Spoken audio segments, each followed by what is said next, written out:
17वां अध्याय प्रारंभ। नारद जी बोले, हे कृपा सागर, ज्ञानोपार्जन के पश्चात धनवा का क्या हुआ? श्री नारायण जी बोले, राजा दृढ़ धनवा अपने पूर्व जन्म की कहानी सुनकर अति आश्चर्य से भर उठे। वाल्मीकि जी ने पुनः कहना शुरू किया, राजन, अपनी पत्नी की ऐसी कर्णप्रिय शीतल वाणी को सुनकर सुदेव शर्मा ने धीर रख लिया और हरि के ध्यान में मग्न हो गया। इसी प्रकार कुछ काल यों ही बीत गया। एक दिन सुदेव ब्राह्मण श्री हरिचिंतन में निमग्न विदा कुछ फल फूल एकत्र करने हेतु वन की ओर गए तो उसी दिन पुत्र शुकदेव भी मित्रों के साथ बावड़ी पर जा पहुंचा और बावड़ी में उतर गया। ग्रीष्म ऋतु थी। वे लोग एक दूसरे पर जल उछालने लगे। सुखदेव को इस खेल से बड़ा आनंद प्राप्त हुआ। वे सब बालकों के साथ बावड़ी में आगे बहते गए और प्रेम से खेलते रहे। खेली खेले बालकों ने उसे गहरे जल की ओर भगा दिया। वह भी उन लोगों से बचने के लिए उधर बढ़ गया।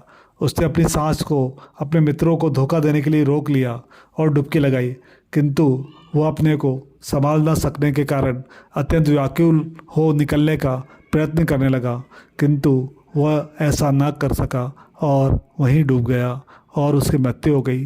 यह देखकर अन्य बालक हाहाकार करते हुए वहाँ से भागे तथा इस शोक समाचार उसकी माता गौतमी को आकर सुनाया। गौतमी पुत्र के शोक से विह्वल हो धरती पर मूर्छित हो गिर पड़ी। उसी समय सुदेव ब्राह्मण का भी आगमन हुआ। पुत्र की मृत्यु का संवाद सुनकर वह भी कटे वृक्ष की तरह पृथ्वी पर पछाड़ खाकर गिर गए।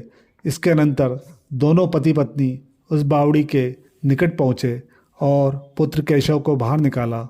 अपने पुत्र के मुख को देखकर करुण रुदन करते हुए बोले, हे पुत्र, मेरे सोच को दूर करने वाली मनोहर शीतल वाणी मुझसे वार्ता तो कर। हे बेटे, मुझे इससे सुख मिलेगा। हे वत्स, वृद्ध माता पिता को असमय में छोड़कर तुम्हारा यह जाना उचित नहीं है। हे पुत्र, तुम शीघ्र उठो और सोना छोड़कर जल्दी ही पढ़ने के लिए बैठो। मैं तुम्हें छोड़कर घर नहीं जाऊंगा। वहाँ अब क्या रखा है?